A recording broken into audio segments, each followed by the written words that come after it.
श्री सद्गुरु महाराज की जय। पूज्यपाद महर्षि संत सेवी परमहंस जी महाराज का प्रवचन संतों का ज्ञान महान है। इस प्रवचन का दूसरा अंतिम भाग। अगर खुदा को हासिल करना चाहते हो, परमात्मा को पाना चाहते हो, तो वह वातिन में खुदा है, यानी अंदर में परम प्रभु है। अंदर में उसकी प्राप्ति होगी। इसलिए अद्भुत अंतर की डगरिया जा पर चलकर प्रभु मिलते। दाता सतगुरु धन्य धन्य जो राह लखा देते। चलत पंथ सुख होत महा है, जहाँ अझर झरते। अमृत ध्वनि की नौबत झहरत, बर भागी सुनते। सुनत लखत सुख लहत अद्भुति, में ही प्रभु मिलते। महर्षि में ही पदावली। वह अंदर का डगर है, बाहर की डगरिया नहीं है। बाहर का रास्ता नहीं है, आंतरिक रास्ता है। अंतर अंतर चलना है। जिज्ञासा होती है, अंतर अंतर कैसे चलें, इसका भेद कौन बतावेगा? तो उत्तर मिलता है, दाता सतगुरु धन्य धन्य जो राह लखा देते।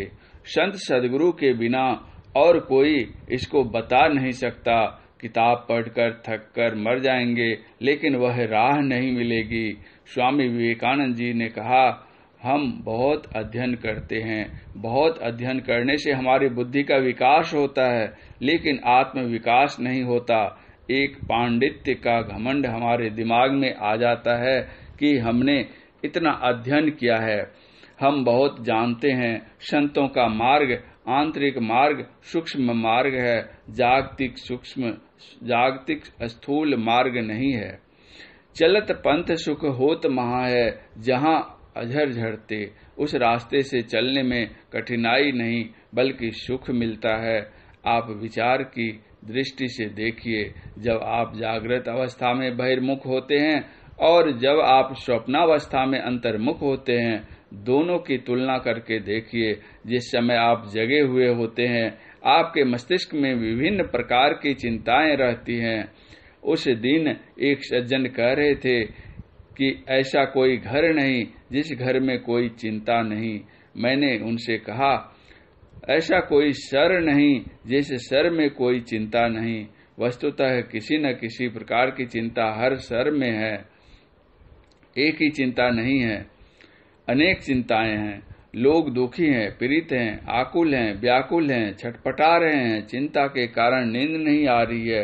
लड़की की शादी करनी है, लड़के को पढ़ाना है, व्यापार में घाटा है, अपने रुग्ण हैं, पत्नी अनुकूल नहीं है, किसी को लड़का नहीं है, उसकी चिंता है।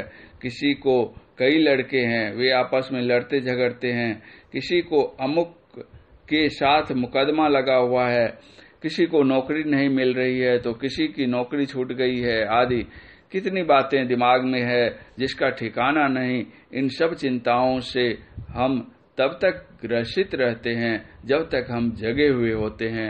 जैसे ही हम धीरे धीरे जागृत से स्वप्न की ओर जाते हैं, उस समय क्या होता है, जागृत स्वप्न के बीच में एक अवस्था होती है जिसको तंद्रा कहते हैं।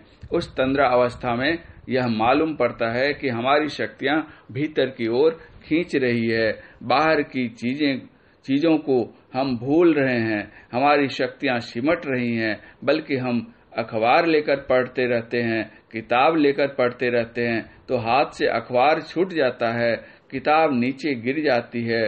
हम कहाँ चले गए पता नहीं। हाथ में किताब थी, कैसे गिर गई? हाथ तो है, अंगुलियां तो है ही, उनमें जो शक्ति थी वह सिमटी है, बाहर से भीतर की ओर हो गई। इसलिए हाथ कमजोर पड़ गया। बेचारी आंखें कुछ देख नहीं पाती। स्वप्नावस्था में आंखें तो बंद रहती हैं, लेकिन दोनों कानें खुली ही रहती है। फिर भी कान कुछ काम करते नहीं हैं। हमारे नजदीक में ही बैठकर कोई हमारी या किसी की निंदा अथवा प्रशंसा करते हैं, तो न तो हम निंदा सुन सकते हैं और न प्रशंसा ही। हमारे निकट में ही कोई इत्र बेचने वाला आ जाए या हमारा नन्हा मुन्ना बच्चा पाखाना कर दे, उस समय हमको न तो दुर्गंधी लगती है और न सुगंधी ही, नासिका भी तो खुली ही रहती है। क्या हो गया? बहिर्मुख से अंतर्मुख हो रहे हैं। देहाती भाषा में तंद्रा को अधनिनिया कहते हैं। उस समय अगर कोई जगा देता है तो बहुत दुख होता है। हम सो रहे थे, नींद की ओर हम जा रहे थे, हमको जगा दिया। क्यों जगा दिया? आप भीतर की ओर जा रहे थे, दुखों को भूलते जा रहे थे, आपके ऊपर दुख का पहाड़ पड़ा हुआ हो, लेकिन जब आप नींद की ओर जा रहे होते हैं तो वह पहाड़ हट जाता है। आप तंद्रा में चले गए, आप तंद्रा से चले गए सुषुप्ति में, यानी गहरी नींद में। वहां कोई दुख नहीं, आपके शरीर में पीड़ा है, कष्ट है, रोग नहीं, पीड़ा नहीं, छटपटाहट नहीं, किसी प्रकार की कोई चिंता नहीं। परमात्मा की ओर से यह प्रतिदिन की प्राकृतिक देन है। इस नमूने से जाना जाता है कि जो कोई भीतर की ओर जाते हैं यानी अंतर्मुख होते हैं, वे दुखों से छूटते हैं। लेकिन यह तो थोड़ी देर के लिए, मात्र कुछ घंटों के लिए होता है। जितनी देर हम गहरी नींद में रहते हैं उसमें भी कुछ घंटे भी सभी लोगों को गहरी नींद नहीं आती है। बहुत कम समय लोग गहरी नींद में रह पाते हैं, नहीं तो स्वप्न में ही घूमते घूमते सवेरा हो जाता है। अगर गहरी नींद में अधिक देर तक रहा जाए तो बहुत प्रकार के रोगों का निवारण हो सकता है। कहने का तात्पर्य यह है कि अंतर्मुख जाने से सुख की ओर जाते हैं, लेकिन यह एक साधारण सा नमूना है। जब हम स्वप्नावस्था में जाते हैं, जो आंख में नीचे की ओर उतरते हैं, लेकिन जो साधक हैं, साधना करते हैं,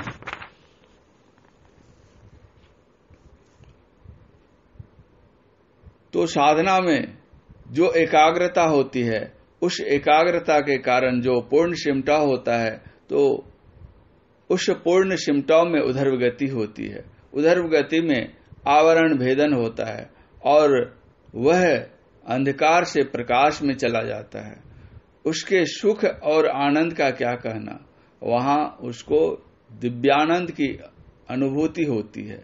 कल्पना कीजिए, रात का समय है, आप अंधेरे कमरे में बैठे हुए हैं, उस समय आप कैसा दुख का अनुभव करते हैं। एकाएक बिजली आ गई, तब आप कितना सुख का अनुभव करने लग जाते हैं। उसी तरह हम जन्म जन्मांतर से अंधेरी कोठरी में बैठे हुए दुखों का अनुभव कर रहे हैं। साधना के द्वारा जब अंतः प्रकाश मिलता है तो अलौकिक आनंद की प्राप्ति होती है।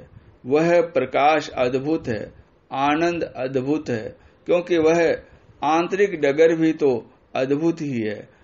वहां उसको अद्भुत दृश्यों के दर्शन होते हैं।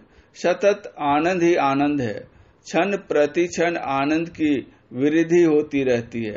एक बंगाली महात्मा योगी श्री पंचानन भट्टाचार्य ने कितना ही अच्छा कहा है, आनंदे आनंद बढ़े प्रति क्षण, दशेंद्रिय थाके शून्य से ते बंधन, रिपुचे पराजय शकली आनंदमय, अनुभव मात्र रे आर शव पायले, जे मन जीवने जीवन थाके ना। संत कबीर साहब ने कहा है, भजन में होत आनंद आनंद, बरसत विशद अमी के बादर, भीजत है कोई संत। महर्षि में ही परमहंस जी महाराज की वाणी में ही पाते हैं, चलत पंथ सुख होत महा है, जहाँ अझर झरते वहाँ ज्योति झरती है। जहाँ महर्षि में ही जी की वाणी में हम अझर शब्द का प्रयोग करते हैं, वहाँ गुरु नानक देव जी महाराज निझर शब्द का व्यवहार करते हैं। निझर उझरे सहज धुनि लागे, घर ही परचा पाइये, अंजन माही निरंजनी रहिए, जोग जुगति इव पाइये। निझर मतलब निर्झर मतलब झरना, झरना झर रहा है, विविध प्रकार के प्रकाश हो रहे हैं अपने अंदर में, विविध प्रकार के शब्द अपने अंदर में हो रहे हैं। जो उस ज्योति में स्नान करते हैं, डुबकी लगाते हैं, उसको अपने अंदर का शब्द मिलता है, सहज धुनि लागे। सहज ध्वनि यानी स्वाभाविक ध्वनि मिलती है। स्वाभाविक ध्वनि आदिनाद है। जिसको आदिनाद मिलता है, सार शब्द मिलता है उसको प्रभु की पहचान हो जाती है। गुरु नानक देव जी महाराज कहते हैं, घर ही परिचय पाइए, अर्थात अपने घर में परम प्रभु का परिचय मिल जाता है। इसी से मिलती जुलती बात संत कबीर साहब कहते हैं। उनका कहना है कि अनहद शब्द की झनकार होती है और अझर झड़ता है, तब ब्रह्म ज्ञान होता है। ध्यान की अवस्था में सर्वव्यापी परमात्मा की प्रत्यक्षता भी अपने अंदर होती है, कहीं बाहर ढूंढने की आवश्यकता नहीं। अनहद बाजे निझर झड़े उपजय ब्रह्म ज्ञान, अवगति अंतरी प्रगटे लागे प्रेम ध्यान। गुरु नानक देव जी महाराज कहते हैं, अंजन माही निरंजनी रहिए। अंजन मतलब माया, निरंजन मतलब निर्माया। माइक संसार में रहिए लेकिन निर्मायिक होकर रहिए। अनासक्त जग में रहो भाई, दमन करो इंद्रिन दुखदाई। महर्षि में ही पदावली। संसार में अनासक्त होकर रहो, यह संसार में रहने की कला है। श्री रामकृष्ण देव परमहंस महाराज ने कहा, पानी में नाव रहे कोई हानि नहीं, लेकिन नाव में पानी नहीं आना चाहिए, नहीं तो उसको वह डुबा देगा। उसी तरह भक्त संसार में रहे कोई हानि की बात नहीं है, किंतु भक्त में सांसारिकता नहीं आनी चाहिए, नहीं तो उसको वह डुबा देगी। हमारे गुरुदेव जी कहते हैं, अपने अंदर चलो। अमृत ध्वनि की नौबत झहरत बरभागी सुनते। अपने अंदर अंदर स्थूल सूक्ष्म आदि भेद से 5 नौबत है। पांचों के 5 केंद्र हैं जहां से ध्वनि होती है। जो भाग्यवान है उसी को वह ध्वनि मिलती है। भाग्यहीन को ना मिले भली वस्तु का भोग, दाख पके मुख काग को होत पाक को रोग। जो भाग्यहीन है उसको भली चीज का भोग नहीं मिलता है। हमारे गुरु महाराज कहा करते थे, लोग दुख को सह लेते हैं परंतु सुख बर्दाश्त नहीं कर सकते, ऐंठ जाते हैं, उसमें अकड़ आ जाती है। उसके भाग्य में भली वस्तु का भोग लिखा ही नहीं है, भोगेगा क्या। जिस समय अंगूर फलता है और वह पकने लग जाता है, उस समय कौवे के मुंह में घाव हो जाता है। पका अंगूर वह खा नहीं सकता। गोस्वामी तुलसीदास जी ने लिखा है कि भगवान श्री राम ने कहा था, बड़े भाग मानुष तनु पावा, वह बरभागी है जिसको मनुष्य शरीर मिला है, और वह भी विशेष बरभागी हम तब होते हैं जब हमको सत्संग मिल जाता है। बड़े भाग पाइए सत्संगा, उससे भी अधिक बरभागी हम तब हो जाते हैं जब हमको सच्चे गुरु के दर्शन हो जाते हैं, उनसे सद शिक्षा दीक्षा मिल जाती है। और जब अंतर साधना करके परम प्रभु परमात्मा का अनुभव कर संत बन जाते हैं, तब तो भाग्य के लिए कहना ही क्या। संत पलटू दास जी महाराज ने कहा है, ऐसे महान पुरुष की जन्मदात्री माता जी भी धन्य हो जाती हैं। धनी जननी जिन जाया है सुत संत सखीरी, वह कुल धन्य हो जाता है जिस कुल में संत का अवतार होता है। गोस्वामी जी कहते हैं, भगवान शंकर ने पार्वती जी से कहा था, सो कुल धन्य उमा सुनु जगत पूज्य सुपुनीत। रामचरितमानस। अमृत ध्वनि की नौबत झहरत बरभागी सुनते। अमृत जिसको प्राप्त करके अमरता मिलती है, वह क्या है, वह 2 रूपों में है। पहला ज्योति रूप में और दूसरा शब्द रूप में। जब तक हमारे शरीर में ज्योति और शब्द है, तब तक यह शरीर अमर है। इस शरीर से ज्योति और शब्द दोनों निकल जाएं तो यह शरीर मर जाएगा। जब तक शरीर में गर्मी है तब तक यह शरीर जीवित है। जब तक हृदय में गति है, नारी में गति है, तब तक यह जीवित है। किसी शरीर से जब गर्मी निकलती है तो शरीर ठंडा पड़ने लग जाता है और नाड़ी की गति धीमी पड़ने लग जाती है। धीरे धीरे श्वास की गति बंद हो जाती है। तब क्या कहते हैं, मर गया, राम नाम सत्य हो गया। हम लोगों के शरीर में ज्योति और शब्द है। आंतरिक ज्योति और आंतरिक शब्द की साधना द्वारा ही परम प्रभु परमात्मा से मिला जाता है। ज्योति रूप ब्रह्मांड तक रहती है, उसके आगे शब्द की गति होती है। जो अरूप ब्रह्मांड कहलाता है। वहाँ केवल नाद ही नाद है। उस नाद के सहारे चलते हैं। जैसे नदी का जल समुद्र में जाकर मिल जाता है, वैसे ही नाद से नादों में चलते हुए अंत में प्रणव ध्वनि मिलती है। प्रणव ध्वनि को ही ओम, स्फोट, उद्गीत आदि शब्दों से अभिहित करते हैं। उस शब्द धार को पकड़कर सर्वाधार तक पहुंचा जाता है।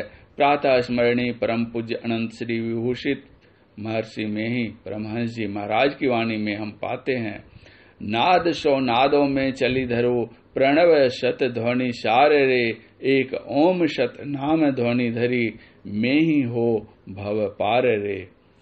इस तरह जो अंतर साधना करते हैं, अपने अंतर चलते हैं, अंधकार से प्रकाश में, प्रकाश से शब्द में और शब्द से निःशब्द परम पदम में पहुंचकर प्रभु से मिल एक हो जाते हैं। जीवात्मा और परमात्मा दोनों मिलकर एक हो जाते हैं।